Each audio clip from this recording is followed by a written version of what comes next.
Di tahun 1980-an, ada satu restoran yang bernama Restoran Delapan Dewa. Sebuah restoran China yang berada di Metro Macau. Tempat makan sederhana di lantai 1. Sedangkan lantai atasnya difungsikan menjadi penginapan yang bernama Hotel Delapan Dewa. Hotel dan restoran ini dimiliki dan dioperasikan oleh keluarga Zeng. Bisnis tersebut, khususnya restoran, terbilang sukses secara finansial. Tetapi Zeng, sang kepala keluarga, dan istrinya kerap menghabiskan uang hasil usaha mereka di meja judi. Hai, selamat datang lagi di channel kami, channel yang menampilkan video berisi kisah-kisah nyata, kasus kriminal dari seluruh penjuru dunia. Jangan lupa subscribe ya. Terima kasih. Cerita hari ini kita akan membahas kasus yang terjadi pada tahun 1985 di Macau. Mengingat kasusnya sudah terjadi hampir 40 tahunan yang lalu, jadi tidak banyak foto yang muncul di pencarian Google. Foto-foto yang saya tampilkan hanya seadanya saja. Tanpa berlama-lama lagi, mari kita langsung saja. Kita mulai kisah nyata kasus pembunuhan di Restoran Delapan Dewa. Kuliner di Macau banyak dipengaruhi oleh budaya Portugis. Namun tetap saja makanan khas Cina yang menjadi pilihan paling populer. Salah satunya adalah bakpao isi daging babi punya Zeng. Zeng di usia muda sudah memulai bisnisnya dengan berjualan bakpao daging babi secara kaki lima pada tahun 60-an. Dibantu sang istri Chen Wei, usaha mereka terus berkembang hingga bisa membeli bangunan yang beroperasi sebagai restoran di lantai bawah dan penginapan atau hotel kecil di lantai atas. Bisnis mereka ini secara resmi bernama Restoran dan Hotel Delapan Dewa. Seiring dengan berkembangnya bisnis, Zeng Lin dan Chen Hui, keluarga mereka juga ikut berkembang dengan lahirnya 5 orang anak. Sebelum tahun 1980, pasangan ini sudah memiliki 4 anak perempuan dan 1 anak laki-laki. Selain mereka bertujuh, ada 3 orang lagi yang turut membantu operasional restoran dan hotel. Mereka adalah ibu dan bibi dari Chen Hui dan kakak sepupu dari Zeng Lin, jadi total ada 10 orang yang tinggal di rumah keluarga Zeng dan ikut membantu operasional usahanya. Seperti yang saya sebutkan tadi, pasangan suami istri memiliki kebiasaan buruk, yaitu berjudi. Sayang sekali, hasil usaha mereka lebih banyak dihabiskan di meja judi. Salah satu orang yang menjadi teman mereka berjudi adalah Huang Zihan. Huang sejatinya adalah warga negara Cina yang bermigrasi ke Hong Kong pada tahun 1970. Setelah 3 tahun tinggal di sana, Huang terlibat perkelahian pasal hutang piutang. Pria yang meminjam uang itu pun tewas di tangan Huang. Untuk menghindari kejaran polisi, dia melarikan diri ke Cina daratan. Lebih tepatnya mengantisipasi kemungkinan kalau sampai tertangkap, Huang memotong jari telunjuk kirinya, lalu membakar ujung-ujung jarinya yang lain, dengan harapan itu akan menghapus sidik jarinya. Namun hubungan cinta Huang dan rencana pernikahan mereka ditentang oleh keluarga Li. Alhasil Huang mengajak sang kekasih untuk kawin lari dan kabur ke Macau. Tidak didapati informasi mengenai awal mula kehidupan mereka di Macau, yang pasti mereka bertahan di sana hingga lebih dari 10 tahun. Kemudian pada tahun 1984, Huang bertemu dengan Zeng Lin di meja judi. Zeng Lin, pemilik Restoran Delapan Dewa yang terkenal dengan reputasinya di meja judi, terlepas apakah dia lebih sering menang atau lebih sering dipandang sebagai senior di kalangan penjudi. Tetapi pada saat malam itu Zeng Lin terus mengalami kekalahan oleh Huang.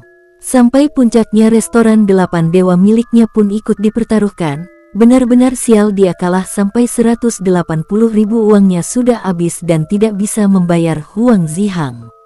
Singkat cerita, mereka pun menutup perjudian malam itu dengan perjanjian lisan. Zeng Lin pun diberi waktu setahun untuk melunasi hutangnya. Kalau sampai setahun tidak lunas, maka Restoran Delapan Dewa akan pindah tangan menjadi milik Huang. Di hari-hari berikutnya, Zeng dan istrinya terus berupaya untuk mencari uang guna membayar hutang pada Hahang.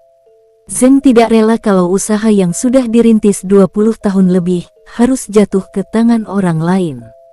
Namun, Mereka mencari uang untuk membayar hutang, dengan cara berjudi dan selalu kalah. Alhasil selain berhutang dengan Huang Jihan, suami istri pemilik restoran Delapan Dewa itu pun berhutang dengan pihak-pihak lain. Jadi hutang Zhang Lin pada Huang saat itu sekitar 20 juta rupiah.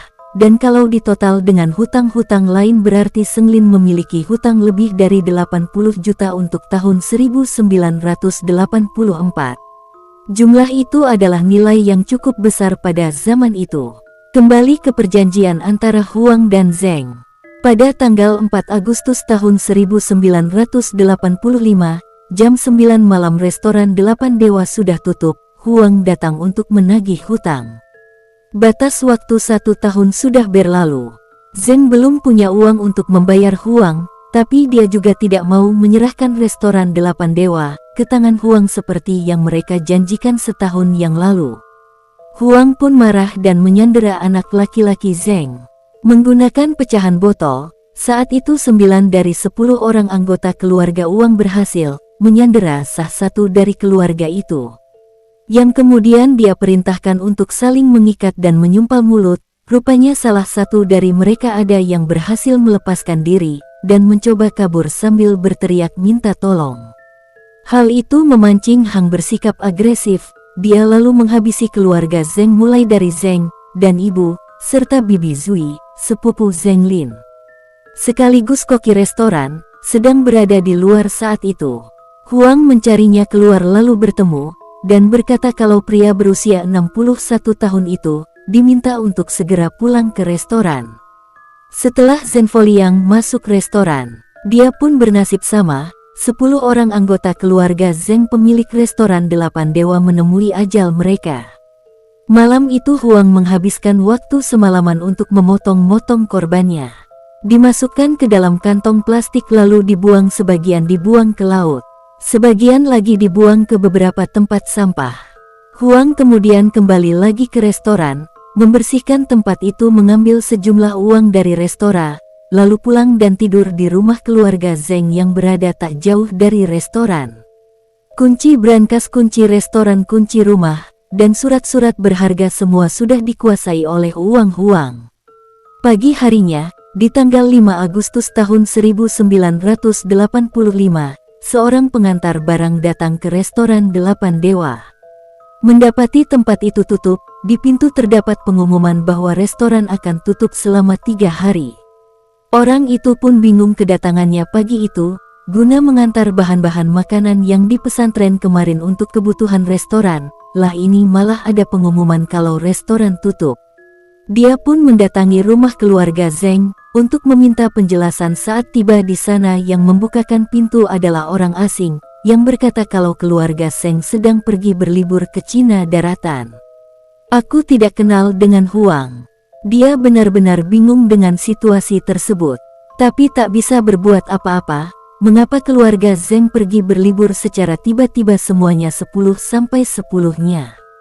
Rasanya tidak masuk akal. Lalu mengapa Tuan Zheng memesan bahan makanan kemarin dan minta diantar hari ini, kalau ternyata mereka akan pergi ke Cina daratan dan restoran ditutup? Si kurir ini selanjutnya pulang. Tapi diam-diam dia bertanya pada kerabat dan kenalan keluarga Zheng mengenai kebenaran kabar 10 orang anggota keluarga tersebut pergi ke Cina daratan. Kerabat keluarga Zheng pun mulai mencari tahu keberadaan 10 orang tersebut.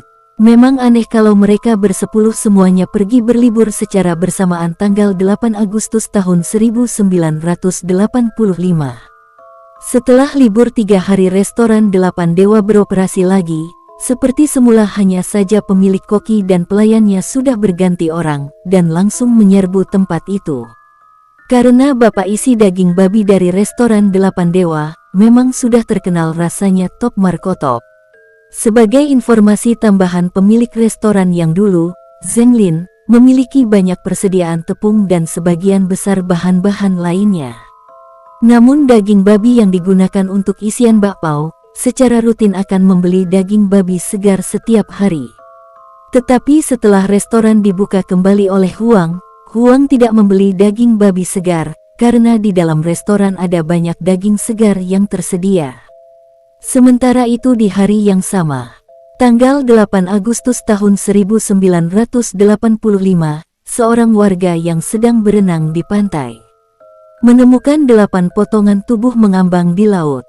Temuan ini dilaporkan ke polisi, namun pihak kepolisian saat itu menarik kesimpulan bahwa potongan-potongan tubuh tersebut berasal dari imigran gelap yang mencoba masuk Makau, lalu mereka mengalami kerusakan kapal dan diserang ikan hiu. Hingga berhari-hari dan berbulan-bulan kemudian, potongan-potongan tubuh yang lain ditemukan di sekitar pantai, dan di beberapa tempat sampah di kota itu. Situasi ini membuat warga khawatir. Para wartawan mulai meliput fenomena penemuan potongan-potongan tubuh manusia di laut dan di sekitar kota Makau. Berbagai teori bermunculan di media massa dan di kalangan masyarakat untuk penemuan di laut. Mungkin saja benar mereka adalah imigran gelap yang menjadi korban dari serangan ikan hiu. Lalu bagaimana dengan penemuan di tempat-tempat sampah? Warga mendesak kepolisian untuk menindaklanjuti kasus ini. Dengan lebih serius, bisa saja ada seorang pembunuh berantai sedang berkeliaran di kota Makau. Akhirnya pihak kepolisian pun melakukan investigasi. Mereka melacak titik-titik penemuan, hingga ke tempat sampah di dekat restoran 8 Dewa yang dulu dimiliki keluarga Zeng, dan sekarang dimiliki oleh Huang. Ternyata kerabat dari keluarga Zeng pernah melaporkan hilangnya 10 anggota keluarga Zeng di bulan Agustus tahun 1985. Sementara itu restoran 8 Dewa beroperasi hingga setahun kemudian. Kalau ada yang bertanya mengenai keberadaan keluarga Zeng, Huang akan menjawab kalau Zeng Lin punya hutang yang tidak sanggup dia bayar, jadilah restoran dan aset-asetnya yang lain disita oleh Huang. Cukup masuk akal, terlebih semua dokumen kepemilikan ada di tangan Huang. Sejak penginapan 8 Dewa terus beroperasi, Huang secara rutin mendapatkan uang dari para penyewa restoran 8 Dewa, dan juga terus melayani para pelanggan yang ketagihan bakpao isi daging babi yang menjadi bestseller. Tapi benarkah isinya adalah daging babi? Investigasi polisi selama berbulan-bulan sudah mencapai kesimpulan.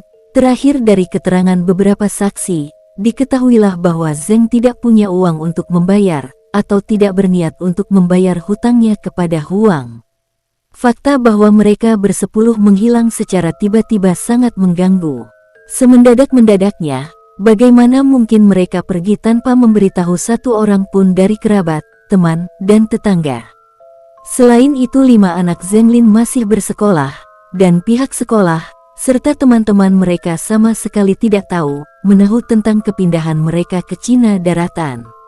Mereka juga tidak mengurus surat pindah sekolah, yang dibutuhkan untuk mereka melanjutkan sekolah di Cina Daratan, atau dimanapun itu. Polisi sudah menetapkan Huang sebagai tersangka dalam kasus menghilangnya 10 anggota keluarga Zeng. Saat polisi datang melakukan penggeledahan di restoran dan di rumah Zeng, polisi menemukan bahwa semua barang dan dokumen pribadi 10 orang itu masih ada di sana. Yang tidak ada di restoran maupun di rumah adalah Huang. Pria 52 tahun itu sudah merasa kalau polisi telah mencurigainya. Jadi dia memutuskan untuk melarikan diri ke Cina Daratan. Pelarian Huang Zihan berakhir pada tanggal 28 September tahun 1986. Dia berhasil ditangkap dan dibawa kembali ke Makau pada tanggal 2 Oktober tahun 1986. Huang selanjutnya ditetapkan sebagai tersangka dalam kasus menghilangnya 10 orang di keluarga Zeng. Kemungkinan terburuk mereka bersepuluh sudah mati dan dimuti-muti oleh Huang. Sehari kemudian saat berada di tahanan diserang oleh tahanan lain, yang mengakibatkannya harus dibawa ke rumah sakit. Dalam masa pemulihan Huang mencoba melarikan diri, namun berhasil ditangkap lagi pada tanggal 6 Oktober tahun 1986. Dalam interogasi Huang mengaku kalau dia sudah membunuh 10 anggota keluarga Zeng dan muti mereka. Namun tidak ada penjelasan apakah dia menggunakan daging-daging itu sebagai isian bakpao yang dia jual atau tidak. Tanggal 4 Desember tahun 1986, Huang Zihan bunuh dengan mengiris kulit ni menggunakan pecahan botol. Menyusul setelah kematiannya, kejahatan pembunuhan yang Huang lakukan di Hong Kong pada tahun 1973 terungkap. Namun sudah terlambat, si pelaku sudah cabut dari dunia. Semua potongan tubuh keluarga sedang dikumpulkan lalu dikremasi, dan abunya disebar ke lepas pantai Makau. Saking banyaknya potongan-potongan tubuh itu, potongan tubuh terakhir masih ditemukan di tahun 1989, 4 tahun setelah kejadian. Setelah terungkapnya kasus besar ini, restoran Delapan Dewa ditutup beberapa bulan kemudian di awal tahun 1987. Properti ini dijual dan disulap menjadi hotel dengan nama yang tidak diketahui. Kami tidak mendapatkan informasinya. Sekian ceritanya. Sampai ketemu di cerit selanjutnya. Dengan